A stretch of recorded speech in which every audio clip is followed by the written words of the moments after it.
Tzvi Lebetkin, the Rabbi from another planet. Please like, share, and subscribe, and ring the little bell. Ring the little bell so you're notified when new videos drop. So I read this article last night in my live show. I didn't think it would be something worth making a video about because it's just Colin Baker flapping his lips, essentially.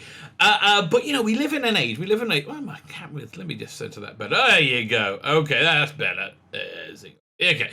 We live in an age. We live in a strange age where people do not want to look past the headline, and it's beyond just laziness, right? Because people know if you look past the headline, you're going to get information that you really don't want, right? And that's, I think, what's really behind it.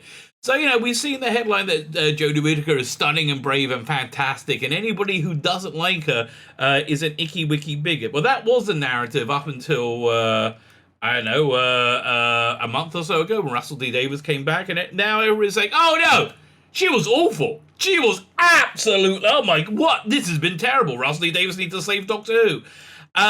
Which is a weird turnaround, but yeah, people don't want to read beyond the headline, essentially. So I think that's what was going with Colin Baker. We're going to read this interview together. It's reasonably interesting, right? It just shows he's kind of full of crap. Like, if you read beyond the headline, he's kind of full of crap. Can you hit the like button? That'd be fan-dabby double dozy. Can you hit the share button? I like to be shared around, baby. I do like that. I cannot deny. Like, share, subscribe. Oh, that thing I like the most. Okay, you want to make me happy, and I don't know why you would want to make me happy, but I'm very grateful that you do want to be. Click the subscribe button. If you're subscribed, make sure you're still subscribed and comment. I got a gazillion comments to reply. I didn't reply to my comments yesterday. I felt really bad. Listen, life is busy, man. I'm wrestling with my printer. Hopefully I'll be able to call them after I finish recording this video and sort out getting my Indiegogo printed. To say they just added in another like £500 into the quote. That's like $700 for you Americans there. Which seemed like a lot of money. With those explanations. I think I worked out what they did. I think they've added a cost of printing on twice. No, cost of postage twice. And they also added on, I asked them to send me a package of, these are my comics, my Indiegogo, if you know, to send me a package in Israel so I can see it. And they quoted me like £152, which is, again, about $200. It's this crazy, it should be about $30, okay? And I'm like, no, I don't want that. And so they keep adding that back into the quote. I mean, no, so I'm getting agita, right? Adding agita. After I finish recording this video, I hopefully will be sorting out these aforementioned agita. Fine, like, share, subscribe, comment. Let me know. That's why I didn't reply to your comments yesterday. I was like getting agita from that. Like, share, subscribe, subscribe. You can supply me with stuff too. Like, share, subscribe, comment. All those things are very, very good things. And be nice to each other, okay? That's also a very good thing. Fine, let's look at this article. Colin Baker action. Looking young and like the world, he could take the world on single-handedly. This was during Trial of the Time Lord, where he thought it was all going to be okay. Didn't you get a hint there, Colin? Like when they cut your season in half, that things weren't okay. But no, I don't think you got a hint. Now, having said that, I've always liked Colin Baker's Doctor, to be honest with you. I mean, the TV appearances were very much of their time, which I think Doctor Who is in general, right? Very much of its time. That's why the Jodie Whittaker era is very much of its time. But yeah, bad writing and preachiness, very with an agenda swapped main character, very much of its time. So this was also very much of its time. I didn't mind it. Listen, the eye candy of Perry squeezed into spandex really made everything okay, right? Made just about everything okay. Yeah, and around the time that he was on, Doctor Who was not the thing that you talked about to pick up the ladies in school, right? That did not improve your dating. What's the word? Reach? No, your dating profile. No. Doctor Who was very badly regarded. Look, people liked it, but and they didn't mind people liking it, but Doctor Who fans were kind of weirdos. Yeah, listen, it just kind of went off the rails with Colin Baker, although I do like him, right? I got a lot of affection for him. I've got pretty much everything he put out on Big Finish. But to be honest with you, it's been about 2 years since he's had a good release on Big Finish. They've all been some of the most preachy and low quality writing that I've seen, especially the Sixth Doctor and Perry box set they pulled out a couple of years ago. That was genuinely dire, right? I mean, just a dire because of agenda, completely because of agenda. When I say agenda, like the first story is about how women are basically a lot of it was about how women were oppressed throughout history. And yeah, listen, it's very easy to have that point of view. Very easy to have that point of view because women had, specifically women had less rights there then than they do now, right? That's absolutely true. But yeah, the thing that's also true, which they miss out, is men had a lot less rights as well, right? Everybody had a crappy time. Men, like, you know, the average serf in the 15th century had roughly the same lifestyle and rights as your average black slave in America in the 18th century or like whatever it was. It's there's really not much separating them at all. The landowner was land, but here's the thing: when you close one eye and you disingenuously look at just one fact and ignore another, so you can like prop up your worldview, you come up with stupidity, right? You come up with things that are just utterly stupid. When again, Colin Baker, that's exactly what happened to him when he said, Jodie Whittaker, she's fantastic. Now let me be clear: when she was announced, I had a bit of a wobble, right? But it was. And I'm not exaggerating. It was maybe 20 seconds, probably close to 10, right? I was like, oh my God, is this political correctness gone mad? And I thought, no, they won't want to blow up Doctor Who. It's a valuable property, right? No, it's not going to destroy Doctor Who. That's just crazy, crazy talk. And it turned out I was wrong, all right? It turned out I was completely wrong. These things happen, you know. You get everybody, all the naysayers who I thought were wrong to reject it out of hand. I think were right. They were proved right. However, you know, listen, I can understand why Colin wanted to take a protective view. Yeah, it's also he's kind of woke. You know, that's just the awful fact of the matter. You know, and I think he's too old to realize where this wokeness has brought the world, which is not a good place, right? It's not a good place in any way, shape, or form. Doctor Who's Colin Baker on Big Finish, Jodie Whittaker, and who should play the next Doctor? Yeah, listen, it's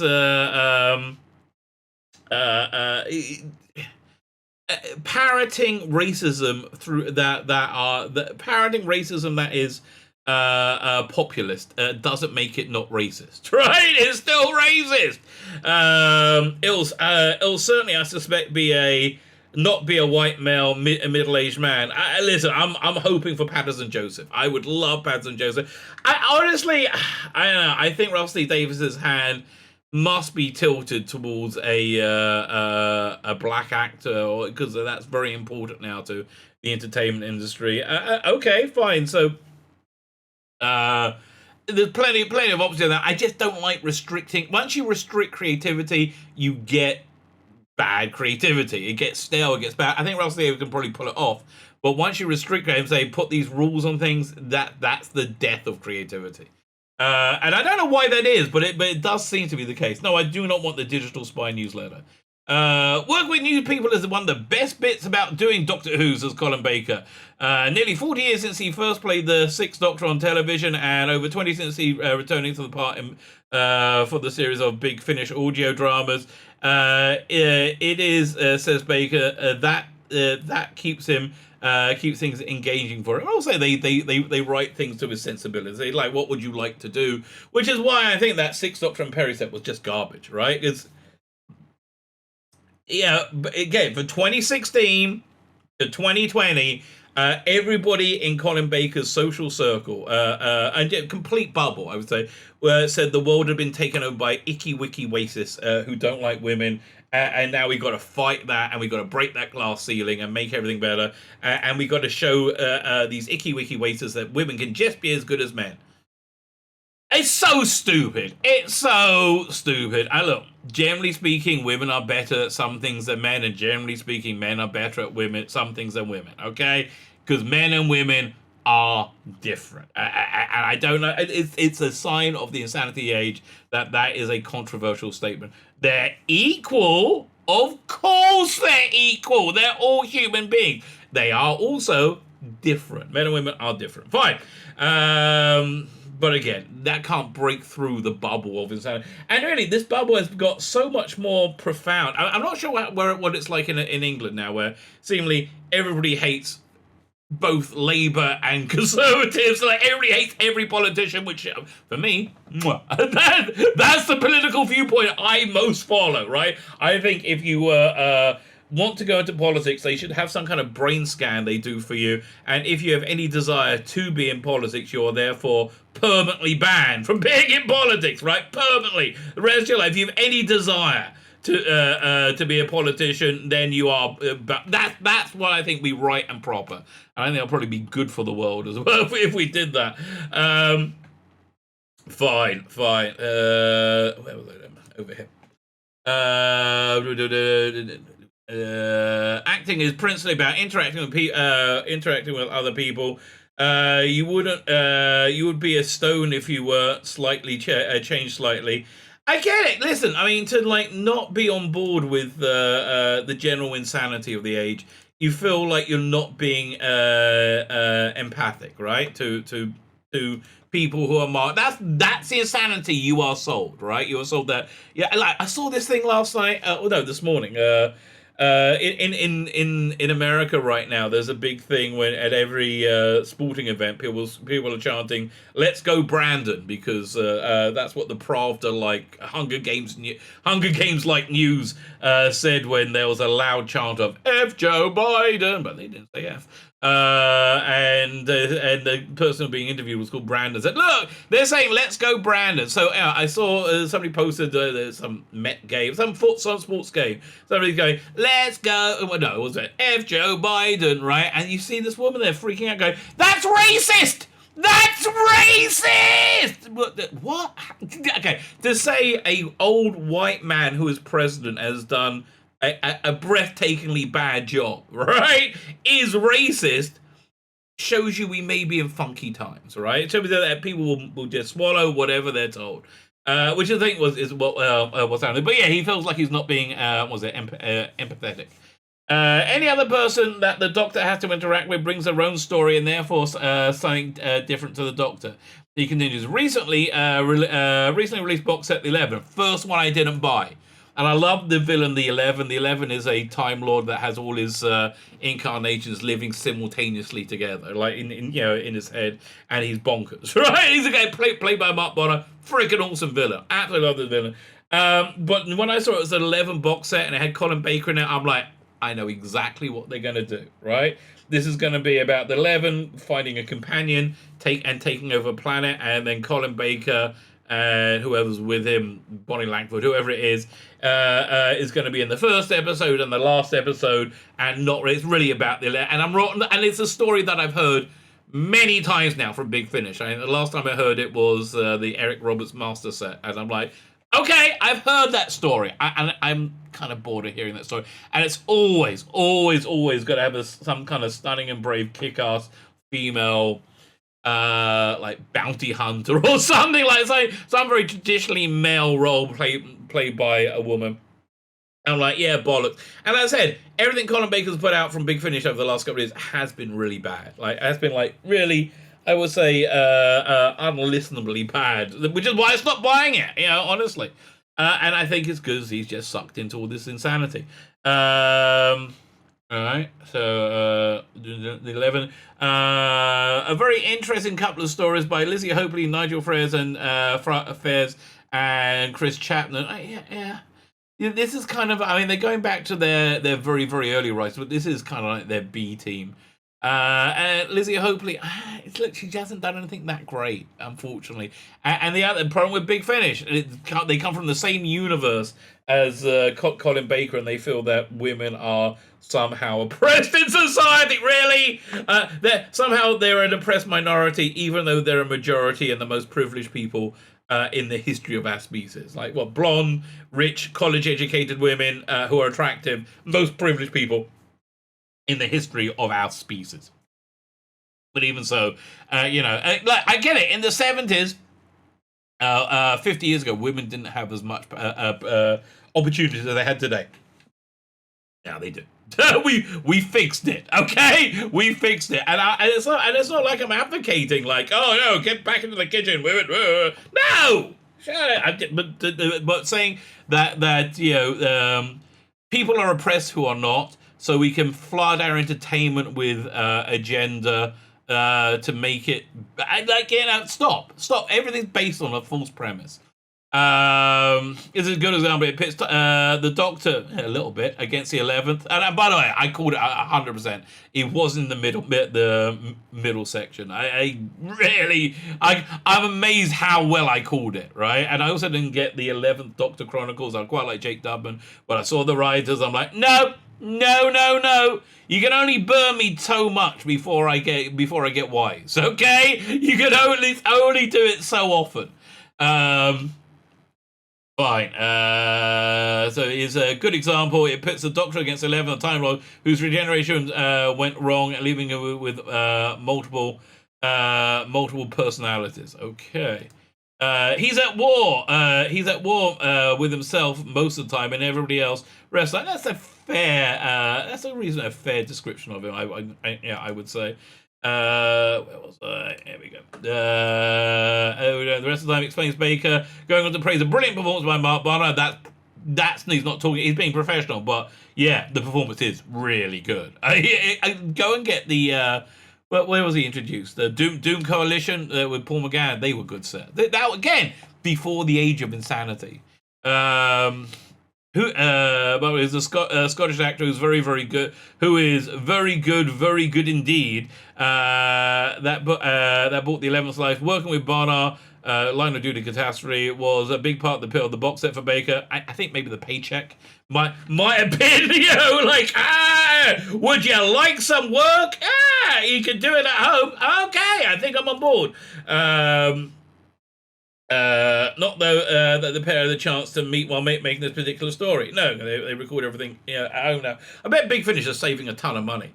The 11 was produced remotely. The cast unable to travel to Big Finish's London studios because of the ongoing pandemic. And the same is true for a number of Baker's upcoming Doctor Who releases. And the only one I know about is The Mind of Hodiak, the Russell D. Davies script, which I'm getting because I'm a Russell D. Davies fanboy. That's me for you, okay? Other than that, I might be out. Like I got to see what I'm doing this. I don't know. Used to be must buys. Used to be incomprehensible that I wouldn't buy them. Now I'm not.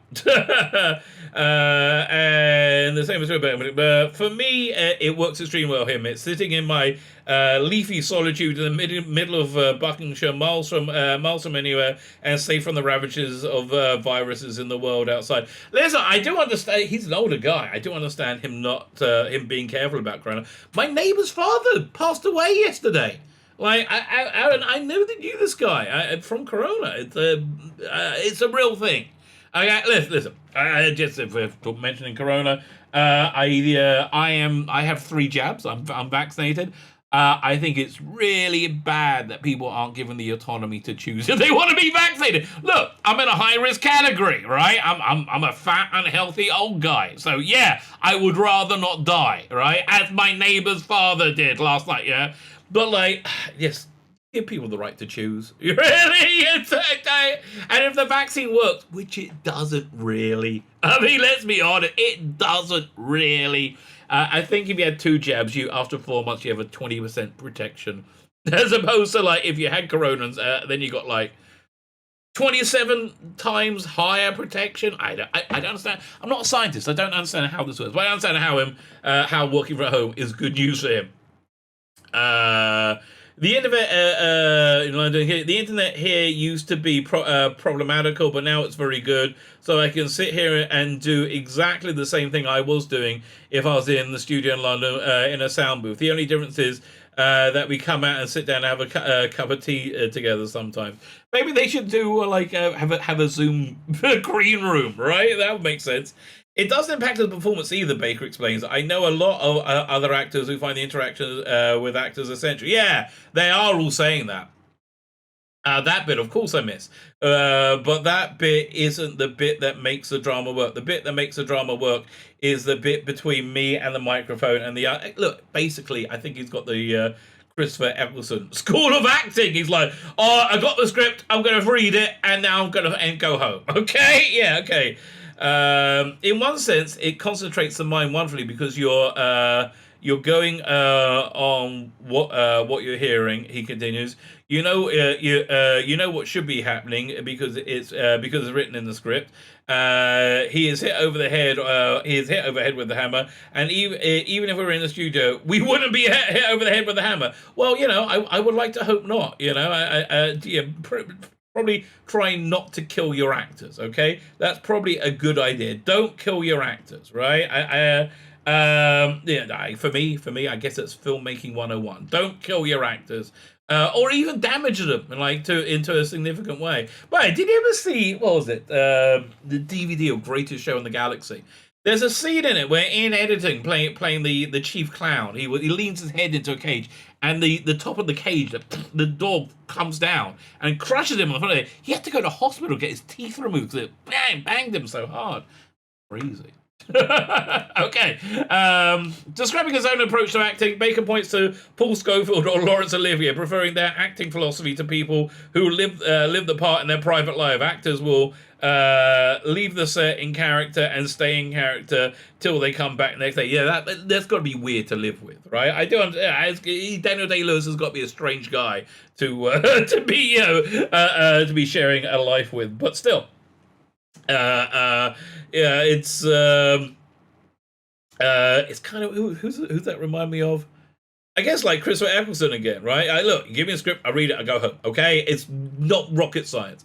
Fine. I'm the actor who's in the part but driving the car. If you like, Baker continues, pointing to the famous story of Dustin Hoffman and Laurence Olivier. Oh yeah, I was just thinking there was this great story of what's his name? Play Van Helsing. It was in the Francis Ford Coppola Dracula.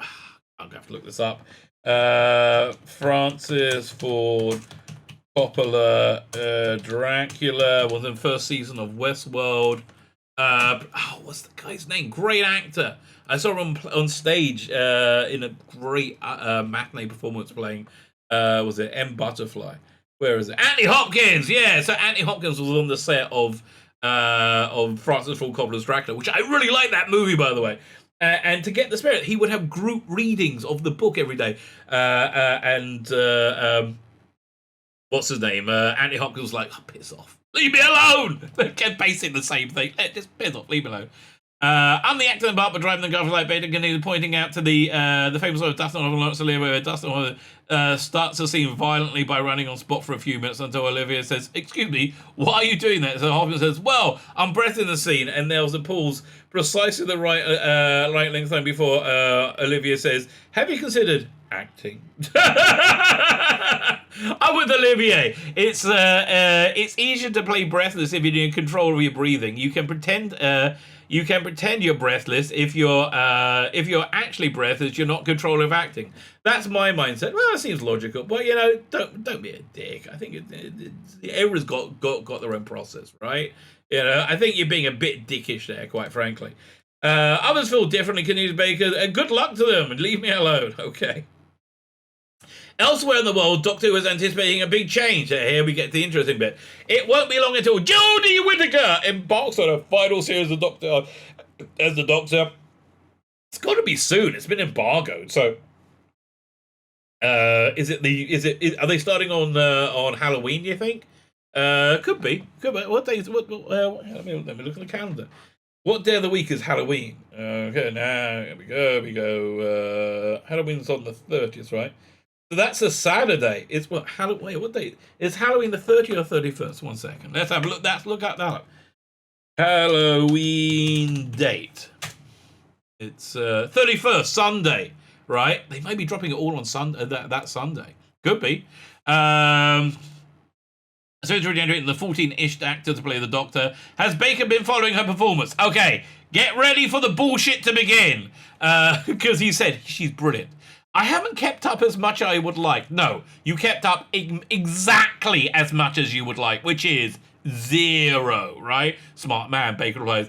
I watched the first 4 or 5 minutes of the first episode. He's full of shit, right? After saying she's the bestest ever, he hasn't actually sat and watched it. So screw off, mate. I understand. She should have been okay in the role. It should have gone down well. It shouldn't have been garbage, but it was. So maybe now a little bit of mea culpa. Maybe say, maybe the scripts were so whatever. But no. And for various reasons, I started recording them, added them to my Sky Doodah, whatever you call it. It's been 3 years, right? I get to things within 3 years if I'm vaguely interested in doing it. 3. You haven't watched any, have you?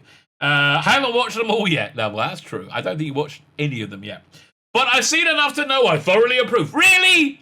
I don't think you do, okay? If you haven't sat through Can You Hear Me, right? What is that what's the name of the awful episode with the finger guy, or the Timeless Children, or what's the one they say was good? The Villa of Dildo-Otti, and the one with Dr. Ruth in it. What was her name? I can't. Prisoner of Joe. Like, if you haven't actually sat through them and addressed them as a drama. Oh, what about Orphan 55? What about the one with the gay spaceman?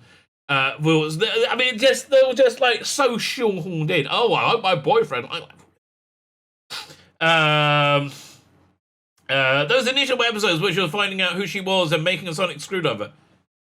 You saw that clip on YouTube, mate. Okay, you just saw that on you, and that's all you've seen. And if you just saw that, yes, and you could be forgiven for thinking this wasn't garbage, especially given the Pravda propaganda that we got from everywhere up until about a month ago when Russell Davis said, "Oh, coming back because it's garbage." He didn't say because it's garbage, but I think he thought it, right? I'm pretty sure I saw a thought bubble of here. All those moments, I actually loved it. I'm looking, you didn't hate it, okay? I don't think you loved it. And again, if you loved it, I'm willing to make a guess that perhaps, just perhaps, and this is a crazy idea, you might have watched it, okay? I don't think you loved it, right? I think you're full of shit, mate. I love something that I love something that she has bought that I've never seen in the Doctor before. You haven't seen any of them before, you piece of crap. Which is joy, really. Everybody lives, Rose. Everybody lives. There's been a lot of times when Doctors had joy, but never mindless, banal joy, which is meaningless, which is what Jodie Whittaker's Doctor does. The joy of being the Doctor. She's not the Doctor. For God, I mean, she doesn't act like the Doctor. She acts like a conformist, an idiot conformist, rather than a brilliant anti-authoritarian. I suppose joy isn't particularly manly attribute. Why? Are you out your mind? What, men don't experience joy? That's so stupid. Usually smugness is what men go for. Excuse me, no. No, in fact, if we're going to be a sexist and generalized, no, smugness is what women go for. At least women in media, like with female characters. Yeah, I only watched the first episode of what If, the Marvel show What If, and that's the one with where Peggy Carter became a lesbian fantasy with was it Steve Rogers becoming her faithful little twink boy, which was essentially what it was, and there's always smug gloating. There's all these things. Look, if you read any comic book, comic books used to be about heroes fighting villains, and spandex. I kind of like that, right? That used to be a good thing. I used to enjoy heroes fighting villains in spandex. We need more of heroes fighting villains in spandex. But now they're about angry lesbians sitting around moping in their apartments and eating, and when they go out, is just to berate men, right? Be smug, right? And gloat, rather than joy. So what? You're just full of shit, Colin. I'm sorry, mate. You're full of shit, and your stories aren't very good anymore. So what can I tell you? Those initial episodes where she was finding out who she was. No, I just said that. Finding out who she was, making songs, all those. I actually loved it. I'm looking forward to having the chance to sit down and say, "What? You're retired, you lazy. You have the chance, okay? You have the. It's been 3 years. You have the chance." You don't want to take the chance. Most of the British public don't want to take the have the chance to do it. I love the way it was going. Yeah, well, that clip you saw on YouTube. And I'm sure she'll have a thumping good exit. Well, fandom is very happy about it, that's for sure. I'm looking forward to seeing that as well. Well, finally we agree. We're all looking forward to seeing her going. Has it changed the way Baker thinks about the Doctor? That element of joy that Whittaker brings to the part? Has it? No, because he's lying and it's full of shit. Has it influenced his performance at all? Probably not, because I'm lying and full of shit. Because I've seen an awful lot of Doctors, and I mean, they all do produce different things and different attitudes, dictated mainly by the scripts, of course. But I think we all know who and what the Doctor is by now. And it's just they manifest his destiny in different ways because the actor playing the part is part of the character they've chosen to adopt. Okay, so I think it's acting. There are facts which I don't necessarily take on board. Like there's 12 regenerations. Well, now there's infinite, according to which. Oh, no, there isn't. There's a few more. In fact, there's 300,000 regenerations. That just makes the character boring. And quite frankly, Colin, if I wanted you to write, I will pay you to write. I bought something that you wrote, with it, Doctor Who comic Age of Chaos. It was garbage. I'm sorry. Go watch my review of it. It was embarrassing garbage. You could regenerate into centipede. Baker laughs. The accepted canon is challenged all the time. Yes, but it's got to fit into the canon to be accepted. The War Doctor. War Doctor didn't contradict canon. The presentation of Gallifrey in The Deadly Assassin didn't contradict what came before. But it added to it. Added a new The Fugitive of the Judoon did contradict what went before. Timeless Children did very much contradict what went before, and it was done badly. And sometimes I believe, sometimes I don't necessarily. But that's as a fan, not as an actor playing the Doctor. Okay. Before Whittaker's cast, Baker was quite vocal about feeling it was time for a woman to play the Doctor. It was the way, media was going. Doctor Who reflects its age, just in the same way. John Pertwee looks like he came right out the early 70s. Jodie Whittaker looks like she came right out of 2020. Right, doesn't she? Yeah, it's the age. How does he feel now? Does he have any opinion who should play the next Doctor? I suspect that the trend is going to take us down the BAME route, and quite right too, because that's what I've been programmed to say. Again, can you point to any form of disadvantage one has because their skin color in the Western world? Because I'm not seeing it. Again, most racism happens against Jews, okay, not against black people. And if I may prove the point for a second, I watched Dave Chappelle's stand-up special on Netflix the other night. And most of it is jokes about how the trans community, or trans activists, I should say, do not have any objective rules that they apply to others that they stick to themselves, right? And there were mainly jokes about that. And he said, but if I'm not going to tell any more jokes about that, because unless we know we're all laughing, right? But he did open a joke with like a very offensive Jewish joke, right? He talked about. He had a plot for a new movie, a sci-fi movie about the aliens come down, and they say they're from Earth originally, and they went away and they forgot about Earth, and now they come back and they want to wipe everybody out and take over, and we're going to call the movie Space Jews, right? Which is kind of a disingenuous way of describing the Israel-Palestinian conflict, right? It would. But that was no problem, right? I mean, listen, if you want to do a fair analogy, you'll say, the species was exiled from Earth against their will, and they never forgot about it, and they always wanted to return to it. They always talked about it. There's always been a permanent settlement of those aliens on Earth all the time. And when they finally came back, they said, "Hi, let's all live together in peace and harmony." The people of Earth said, "Screw off, we want to kill you," right? That would have been a somewhat more accurate version. But the point is, that joke was fine. You're not allowed to. You're allowed to tell that joke. Anti-Semitism against Jews is the biggest form of anti-Semitism. Racism. Anti-Semitism against Jews is okay. Racism, anti-Semitism is the biggest form of racism in the Western world, in my opinion, and because it's completely politically, socially acceptable. There's a whole section of the acting community that has been ill-served for decades. I disagree with you, right? I disagree with you. I think we live in a diverse world. Right? The Western world is diverse, naturally, and when you don't try and enforce diversity, it is diverse. I mean, again, go and look at Rose. Go and look at the Rose. It was wonderfully diverse. And it wasn't done on purpose. It was just done because it wanted to reflect the world it was in, not try and create this different world which is fictional. They've been ill served for decades. I think the black community are worse served now. There are more roles for black people. There are less types of roles. You know, if you're a woman, you've got to be a suffering saint. You know, if you're a man, you've got to be emasculated, and you can't have any grades of you can't be bad in any way, which is just makes for boring TV. I suspect it'll certainly, I suspect, not be a white middle-aged man. Wouldn't be fun if it is. I like to think it'll be another female doctor because I enjoyed watching Jodie Whittaker. If you enjoyed watching Jodie Whittaker, then why haven't you watched Jodie Whittaker? I think that indicates that you are full of shit, doesn't it? I think that's a fair inference, isn't it? Although I love it if she would carry on. Yeah, I'd love it so much. I'm not going to watch it. I love it so much, but haven't had the chance yet. It's been 3 years. Haven't had the chance. How long has she been doing it now? Too long. 3 years. 3 years, and you still haven't caught up. 3 years is good at optimum, isn't it? No, listen.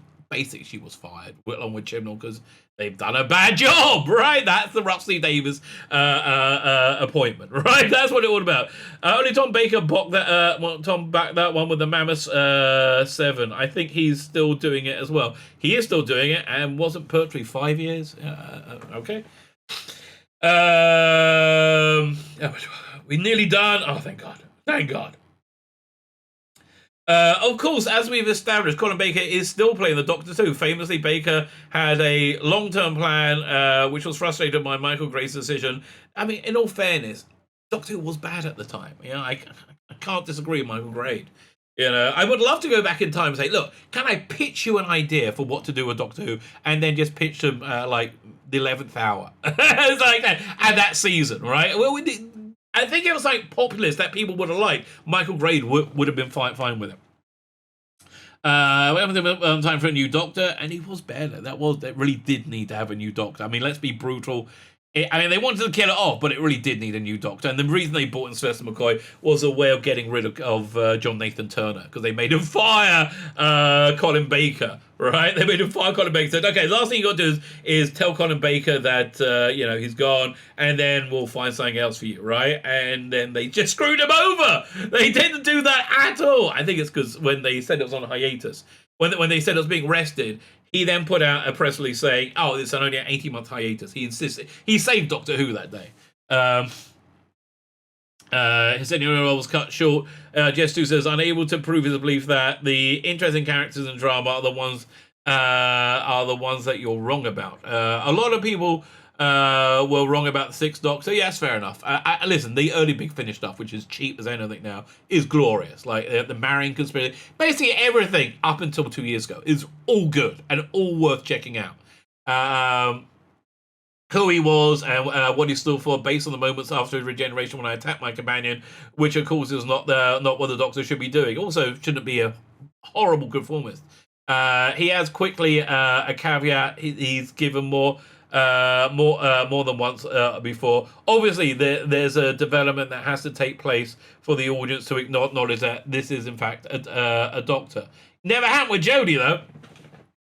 Big Finish gave me a chance to continue the Sixth Doctor arc, so I can see that in full, and it continued it and got far further.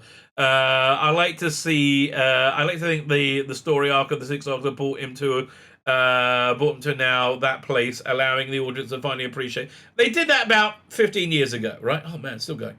Now that the end is in sight, though, Baker is keen to reassure people there's still lots to fill in.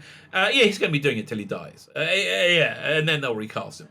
Between the television debut and the Big Finish regeneration, for example, the upcoming Minder Hojak adapted from a Russell Davies script in '85. I am looking forward to that.